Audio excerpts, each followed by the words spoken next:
winding road. Lennon's partner, Linda's husband, now on his own. The long and winding road of Paul McCartney. I'm Jane Pauley, and this is Time and Again. The following program is brought to you in living color. Ladies and gentlemen, a good evening to you. This is Lowell Thomas in New York. The Beatles emerged on the And go, my fellow Americans! I'm Chet Huntley, your host on... We have 73 television cameras on Mayday Bell. President Nixon is actively... One small step for man.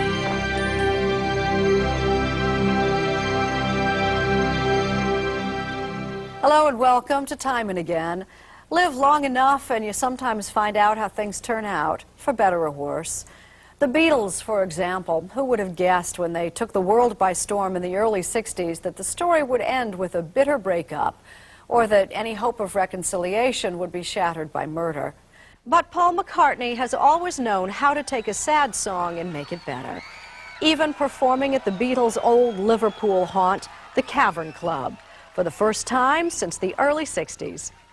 Welcome to this house. Stop on that yakety yak. Welcome to this house. Stop on that yakety yak. On this episode of Time and Again, Paul McCartney over the years, in his own words, from his days as the cute Beatle to his current status as Sir Paul, talking about his music, his marriage, his partnership with John Lennon.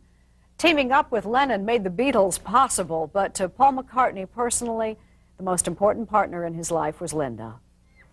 They married on March 12, 1969, 8 days before John married Yoko Ono. Paul McCartney had been one of the world's most eligible bachelors. So, what's it feel like to be married at last? It feels fine, thank you. What are you going to do now? Is it going to change your life much, do you think? I don't know, really. I've never been married before. You and Linda have been married 28 years? 28 years, man. In a business and a world where divorce is everywhere. Unfortunately, yeah. What's the secret? You're still writing love songs with her in mind. Yeah, well, I love her. I mean, anyone asks what the secret is, that's the secret. You know, we just fell in love. We were lucky. We had our ups and downs. You know, I don't want it to seem like, you know, rosy-posy. I mean, you know, we argued, and we argue, you know, because you've got to have that. You can't just, you know, male, female, very difficult to live together, you know. It's difficult, as we all know, you know, it's just like not easy. But we've always had a good sense of humor. We've always been quite honest with each other, and we've been lucky. We've spent a lot of time together. You've had a tough couple of years with her health. Much talked about that she's been battling breast cancer. How's she doing, first of all? She's doing great. She's doing great, yeah, but it's been very tough. You know, it's not, I mean, it's an understatement to say it's not easy. It's very tough indeed. But you do what you've got to do, and the thing is, you know, if you catch this stuff early enough, I always use this opportunity to say to women as you should, watching the show, you know, make sure you get checked, do all the examinations, because, you know, you catch it early, there's a lot they can do these days. That was July 1997. Despite Paul McCartney's optimism, Linda McCartney would soon lose her fight. The last time we had the pleasure of spending a little time together was in your recording studio outside London. And I asked you at that time, I said, how's Linda doing? And you said, great, with confidence. Were you putting on a brave front, or did you think she had beaten this disease? I was putting on a brave front. Yeah, you've got to. Obviously, you know, to right till the last moment, we hoped. But, yeah, I was putting on a brave face. I was very privileged to have 30 years with a very beautiful, strong, unusual, amazingly talented woman. She's a great American. Linda's like a truly great American in many, many ways. I was blessed to know this woman. Paul and Linda McCartney were devoted to each other from the beginning. Like Yoko Ono, Linda had to endure the scorn of those who blamed her for the breakup of the Beatles. She survived that. She was even a member of Paul's next band, Wings. How did Paul and Linda meet? Here's what they had to say to NBC's Tom Snyder about that in 1979. I was in London on a photographic assignment down at a club. I went to see Georgie Fame and the Blue Flames, who's a British group, and Paul was down there. Were you not? And I picked her up. You picked me up just like that? Simple as that, Tom. Very romantic. What I love you coming down to speak, you know. Yeah, there we are. Never look back. Like many young people meet.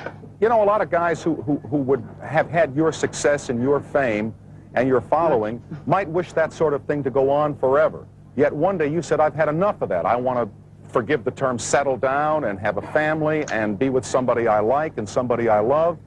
And you didn't miss all that other thing, or you don't seem to miss it.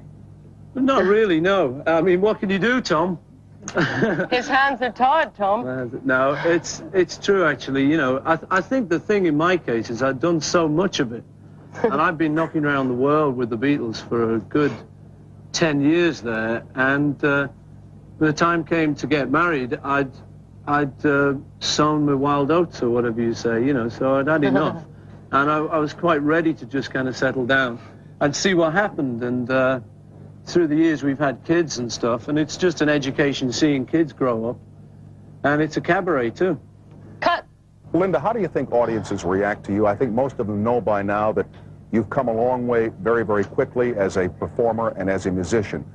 How do you think they feel about that? Do you get any feedback like, hey, she did too much too quickly, or didn't pay her dues, or who does she think she is? Because where's she coming from? Where am I coming from, you mean? I never, tell you the truth, felt audiences, you know, rejected me or didn't like me that much. Obviously, even they're getting better now that they feel I've played a bit. Critics didn't like me very much. I don't think they still do. But that's their problem, isn't it, Tom? Linda and Paul McCartney in 1979, bandmates and soulmates, and 10 years into a marriage that would last nearly 30. Over the years, it became clear music was important to Paul McCartney, but not as important as his family. Have you surprised yourself a little bit? I mean, in terms of your devotion to family? Yeah, I mean, I think, you know, when I was younger, definitely could have never imagined it, you know. Would have really thought I was just, I don't know, just be a bachelor and a musician or something. It creeps up on you, though, doesn't it? You know, get to an age, though, you suddenly realize you like all that stuff. You can't talk about having babies. You've got to have babies. There's a big difference, you know. Talking about them, imagining it and theorizing is one thing, but actually having them crawling all over you and they're yours, you know, makes a big difference. has it been at all difficult to find a balance between being a good family man and a good music man? I don't really think it has, actually. I think, you know, things have got to work out right. You know, you've got to be lucky, find the right woman and stuff, you know. She's a great woman, very strong woman, very misunderstood, because when she does interviews, tends to tense up, because she's not really a sort of professional person that way. She's not used to being in the public eye. She's used to being behind the camera, which is a lot easier than actually sitting there and explaining, trying to justify living. I'm okay, honest, you know. So whenever she gets in front of a camera, she does tend to be very serious and talk about issues that concern her deeply, which a lot of people like. But some people, I think, take it as a hardness and a sort of coldness, which is the very opposite of how she is, actually. She's a great cook, great mother. She's a good girl. How do you see yourself primarily, or in what order? You're family man, musician, songwriter. Where in that do you find yourself? It sounded good. I always put them before music, really, much as I love music. If it's a choice, there's no contest. Before Linda came along, of course, the most important relationship in Paul McCartney's life was with John Lennon. Later in the program, we'll hear some surprisingly candid reflections from Paul about John. But when we come back, the band that made both of them famous. Paul looks back on life as a Beatle when Time and Again continues.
well, pleases them, I think.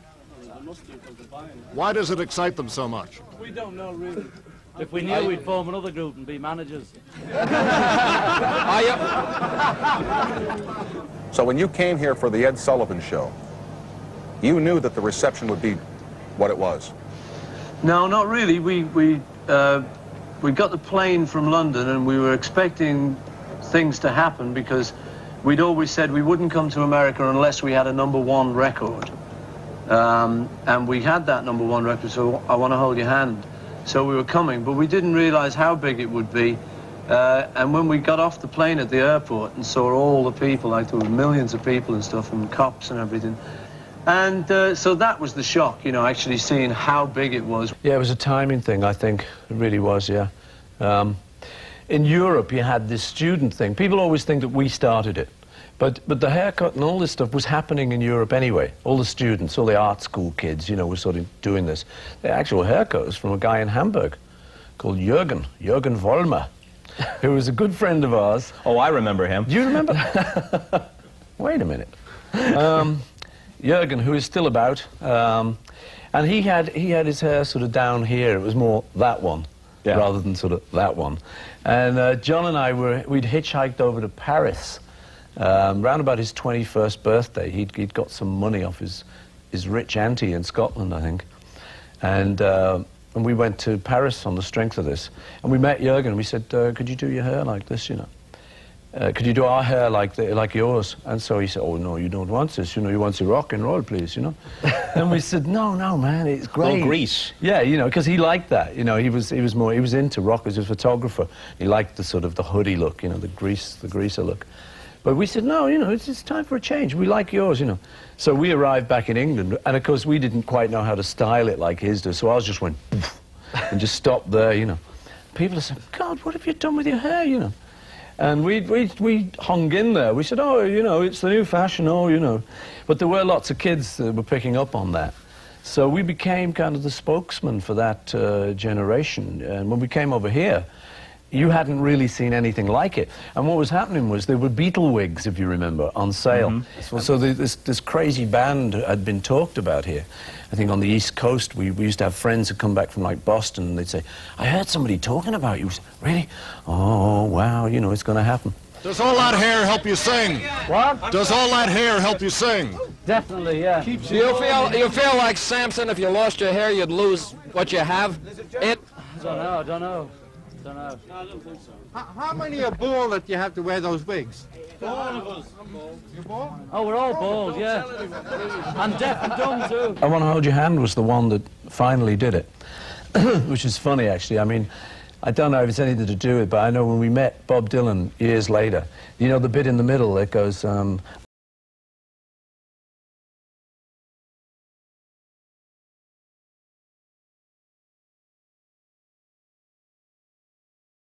I thought that was, I get high, I get high, I get high. So maybe that was something to do with saying, no, Bob, you know, it's I can't high. I don't know, you know, it's, I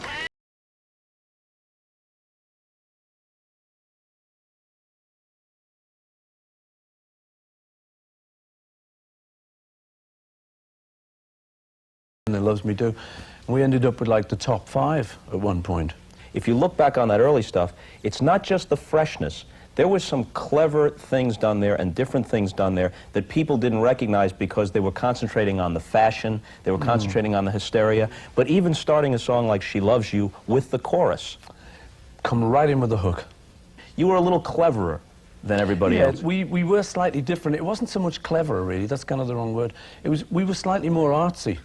We were a little bit more like an art group. For instance, we did a waltz. There was a James Ray. There was a guy called James Ray, and we had his album, and he had this little song, If You're Gonna Make a Fool of Somebody. Now nobody was doing waltzes, but we just do this. We tried to be different. Oh dear, what can I do? Baby's in black and I'm blue. Tell me, oh, what can I do?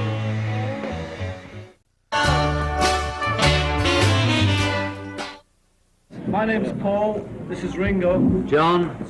George. Good night.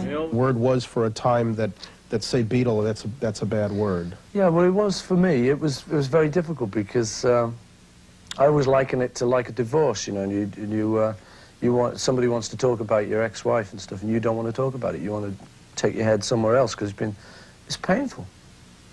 It's pretty painful, that, you know. As I say, just the rug being pulled from underneath you.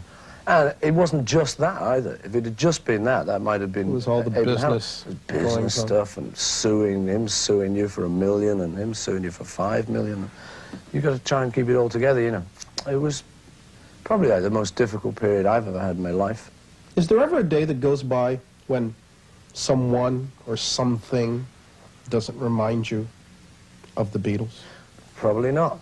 Yeah, I mean, actually, when I'm out in the street, when I'm doing this, or when I'm doing stuff with kind of what I'd call work, that I pretty much get reminded all the time, I think. And I don't mind it, you know, I'm proud of it. You'll always be known as a Beatle. Does that trouble you at all? No. It's something I'm very proud of, you know, and I think I grow more into the nostalgia for it. When I was younger, I just thought, well, we've done that, and now onward and upward, you know. But I can look back now with great fondness. You know, that's a nice thing about memories. You cut out all the bad bits. You just remember all the great bits. So I'm very happy to have been that. It doesn't bother me.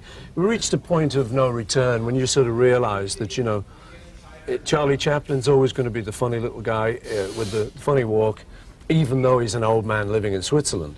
And in my case, I just thought, well, you know, I'm always going to be known with the Beatles. Nothing wrong with that. What do you think is the lasting meaning of the Beatles, if there's a meaning to be taken from this? All you need is love.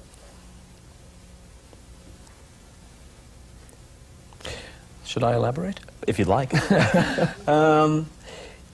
You know, after the 60s, that was kind of looked on as a bit sort of stupid. You know, hey, all you need is love, dude. You know, well, you need more. You know, we need weapons and we need defense or whatever, you know, which is also true.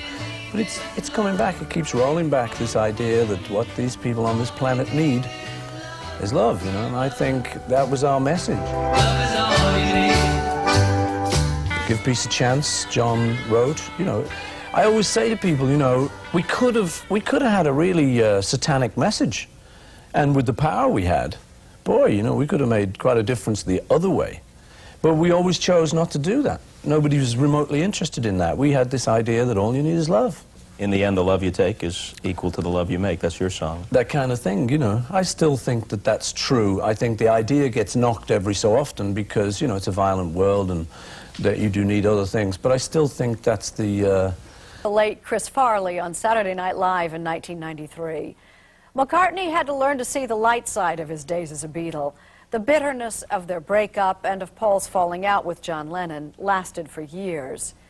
When we come back, Paul remembers John. Two of us riding nowhere, spending someone's Welcome back to Time and Again as we spend some time with Paul McCartney. The Beatles weren't called the Fab Four for nothing, but it's fair to say that the heart and soul of the group was the partnership, the friendship, the rivalry of John Lennon and Paul McCartney. They joined forces as teenagers in 1957, almost 2 years before George Harrison came along, 5 years before Ringo. Lennon and McCartney may have been the most successful songwriting team of the 20th century, but they were very different people. And for years after the Beatles' bitter breakup in 1970, they barely spoke. Fans held out hope for a reconciliation, even a reunion. But those dreams were shattered with John Lennon's murder. To many, Lennon became a martyr, elevated to near sainthood, and McCartney suffered in comparison.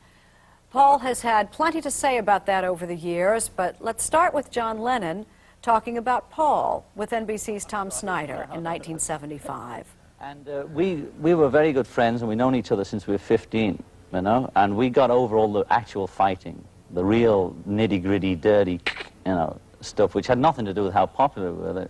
The same popularity, meaning Paul was always more popular than the rest of us, was going down in the dance halls in Liverpool, so it didn't come as any big surprise, you know.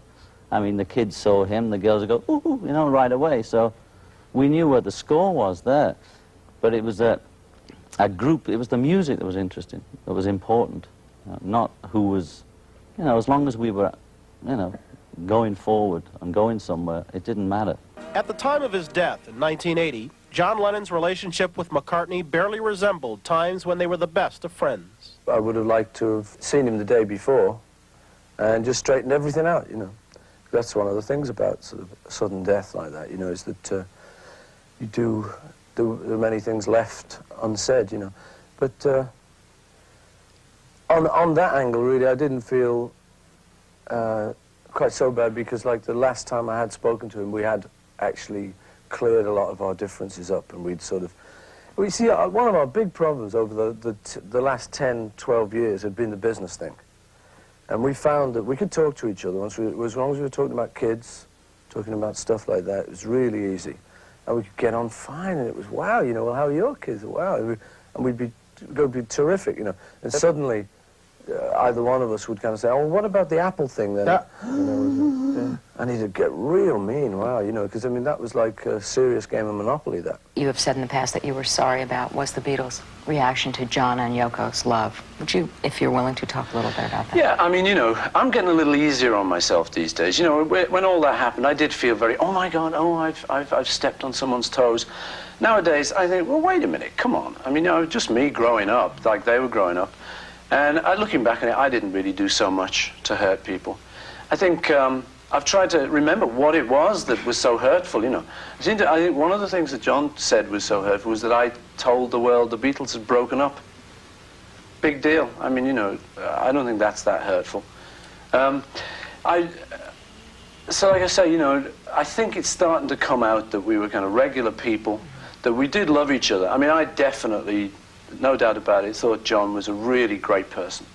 And he was one of my heroes, you know, so it was great to be in a group with him. And he still is.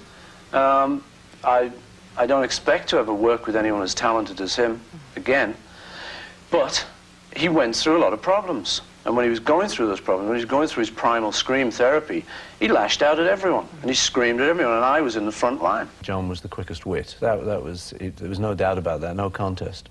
That was definitely true. And we did covet his, you know, respect, his attention and stuff. I think, you know, having said that, I wouldn't mind betting he coveted ours. You know, we don't think of that. You never know. I just know what I felt. I don't know what he felt. And John was not very forthcoming about what he felt. He was quite a private person, and you'd only ever see it in tiny little instances, you know, that he...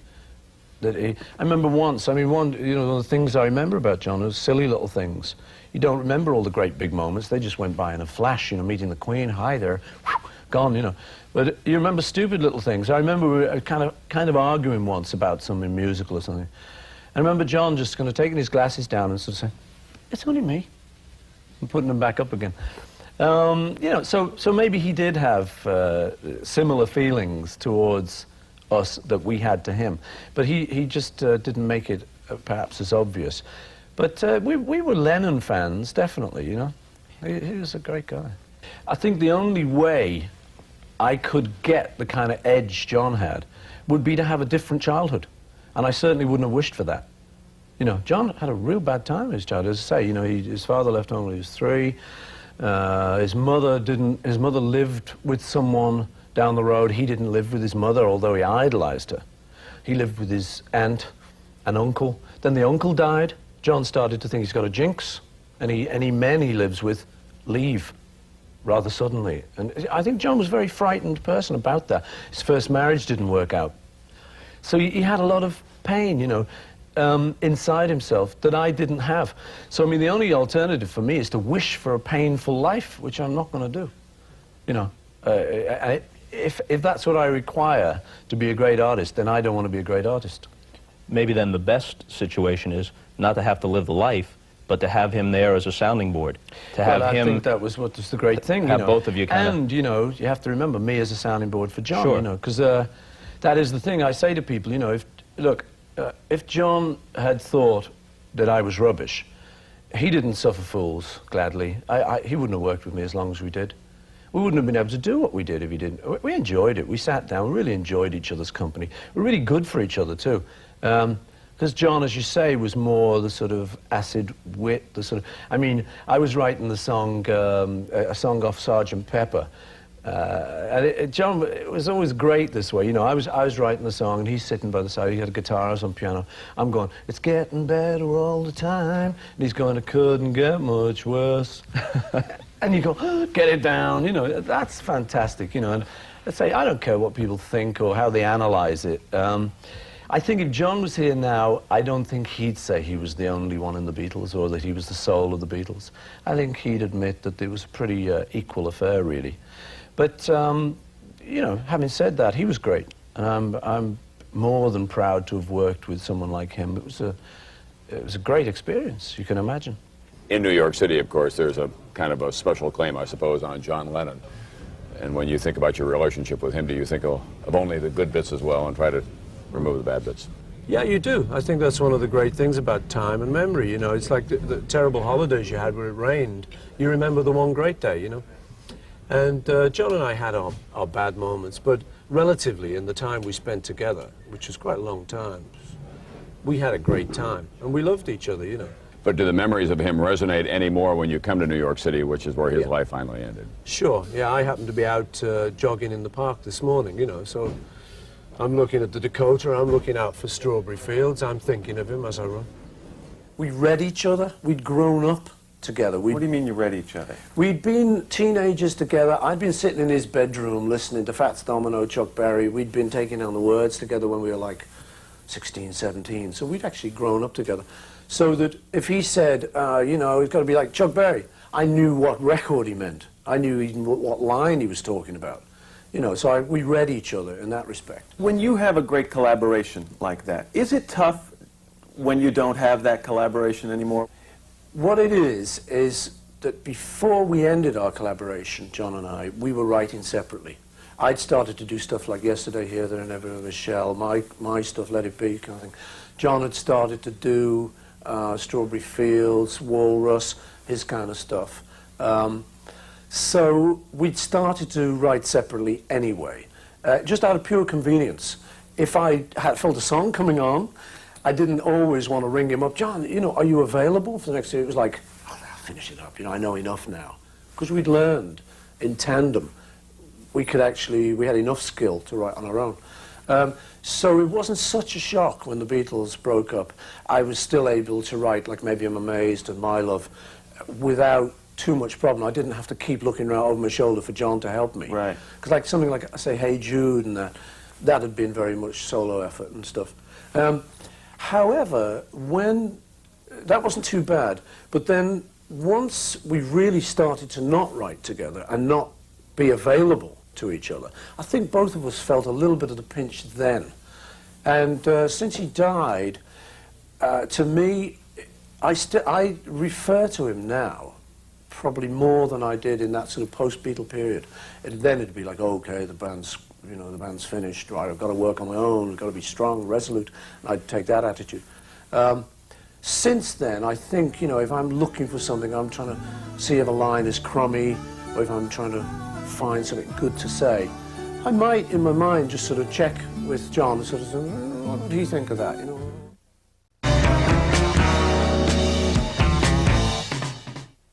Do any of you have plans to record on your own? We do at home. We might. In fact, we have done, I think. Well, Eleanor Rigby was Paul on his own, and we were just drinking tea. No, but the thing, what I'm trying to get at is, do you have any plans, like, for anything definite at all? not for separate recording careers, if that's what you mean.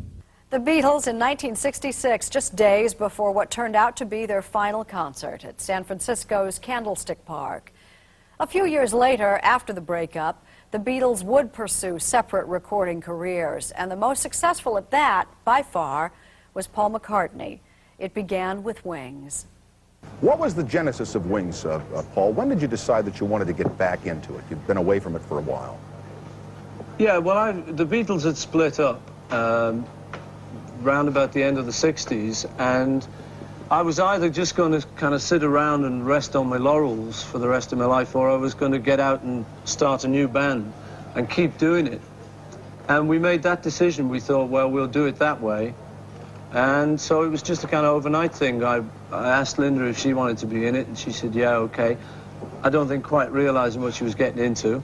At what point did Wings and you feel comfortable playing the music that you played with the Beatles? Quite a bit after we started the group, because at first we thought, well, we don't really want to kind of just go around playing Beatles stuff, because people are going to make big comparisons and say, oh, they're not as good as the Beatles were, which would be very hard to do, you know, with a new group, seeing as the Beatles are together for well over 10 years. So it was a couple of years after that, and nowadays we kind of just figure that they're my songs that I wrote, most of the ones we do, and people want to hear them, so we've got comfortable with it now and we do them. What did you find, maybe to your surprise, moved you the most while you performed it on stage? I don't get that moved, because I'm thinking of words. You know, it's like an actor in a very sort of dramatic part. You're really thinking of your next line. You're trying to remember where I walk next. You know, there's a lot of that goes on, even in a music show. So you don't get that involved. But there was one moment really in Hey Jude, because I hadn't done it for so long. There's one line that always reminded me of John. And that used to get me kind of emotional, you know, when it'd creep up on me and sort of catch me unawares.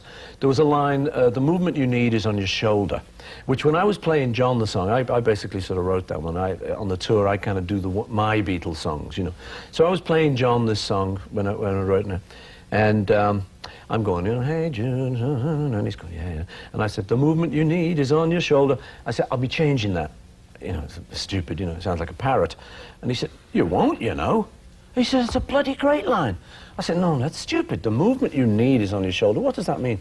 He said, I know what it means. He said, that's probably the best line in it, man. So I said, great, you know, and when you've got a collaborator like John, you leave it in, you know, because if he says it's great, it's great. It's like, you know, if I insist on a line in one of his songs, I could persuade him. We can persuade each other. We respect each other's opinion. So when I got to that line occasionally, Her Majesty's a pretty nice girl, but she doesn't have a lot to say. What about Paul McCartney? Is there any place in the world that you have ever gone where you were not known as the cute Beatle? Oh, yeah, there's still quite a few places. I go down to Jamaica, and, you know, a few people know me, but, like, the people in the villages never heard of me, you know. I think if someone pointed out, this is one of the Beatles, then they'd click. But we were in a market, and I went behind a stall, and I was just playing with some puppies, and the lady said, you from America? I think, you know, the long hair, they figure you're American. I said, no, I'm from Britain. She said, oh, you are subjects too. That levels you right out. Subjects of Her Majesty. But not just any subject of Her Majesty. In 1997, the cute Beatle became a knight, Sir Paul McCartney. 32 years after all four Beatles were awarded their MBEs, members of the British Empire. Wonderful, glorious day for us all. Proud to be British, wonderful day, and it's a long way from a little terrace in Liverpool. So, just to be proper. Yeah. Do I call you Paul? Do I call you Sir Paul? Which do you prefer? I prefer Paul. My dad would have said, sir, he said, do we spell that C-U-R? No, that's, you call me anything you like, anything but early. When people call you Sir Paul, if they come up to you on the street, does it startle you still? It sure does. What, still, I haven't got used to it at all. You know, it's such a great honour. It's a wonderful thing for someone British. It's the highest honour and stuff. But it is very difficult to get used to. Only kind of time I ever hear it, really, because most of the people I work with don't bother. You don't make them call you Sir Paul. Complete lack of respect amongst...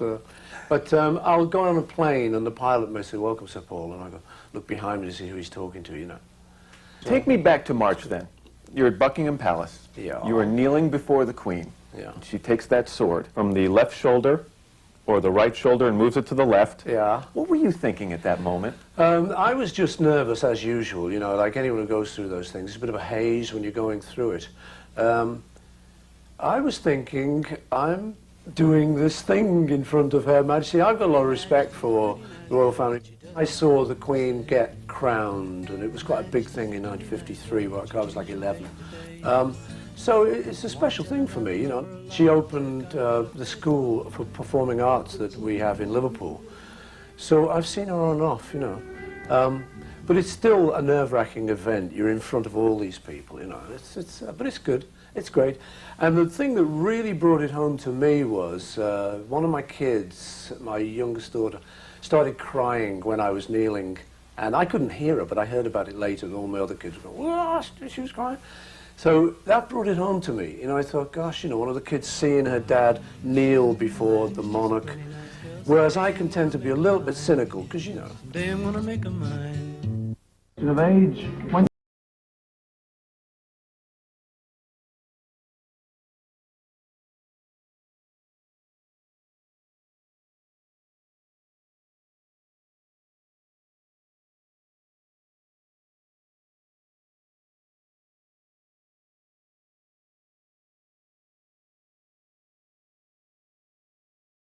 better yet. Sort of, for me, I really feel as though I'm a writer, really. And I feel, you know, you'd be 98, be 100, and just, yes, today, tomorrow, whatever it is, you know. It may slow down a bit, maybe get to be a few more ballads. But, you know, it's just an act of imagination, writing, and as long as I can imagine, I suppose, I'll be writing. Can you see yourself performing? Into your 50s, into your 60s? I don't know. I don't know. I didn't think I'd be performing when I was 30. You know, I thought it'd be very unseemly to be jiggling around on a stage at that age, that great age. Now that looks very young. 30, I see people approaching 30 and they say, oh my God, you know, I don't know how I'm going to handle it. Don't worry. It's okay. Yeah, I could be performing when I'm 90, you know, but the songs will be very slow, I think, by then. 30 years ago, the Beatles had their first hit. You were 20 years old. You were beginning this life of phenomenal fame. Did you ever think that there would be a 50-year-old rock and roller? No way. No, when I was 18, I looked at a guy who was 24 and thought, old. So 50? No. Do you think that that age of innocence pre-Beatles can ever be reclaimed in the world? No. You can't go back to the first summer you ever spent on holiday. You can't go back to that. You can't relive those moments, but you have to come to terms with that. You know, I think anyone growing up would be foolish to think that one day it's all going to happen again. But I think what you do is you substitute the blessings that you've got now. I mean, I've got kids now. I didn't have any kids then. I was running around clubs trying to pick up girls, which was great fun. It was lovely, innocent. I remember it with great fondness, but I'd much rather be me now. You are Sir Paul. Your home, where you grew up as a kid, is now part of the National Trust.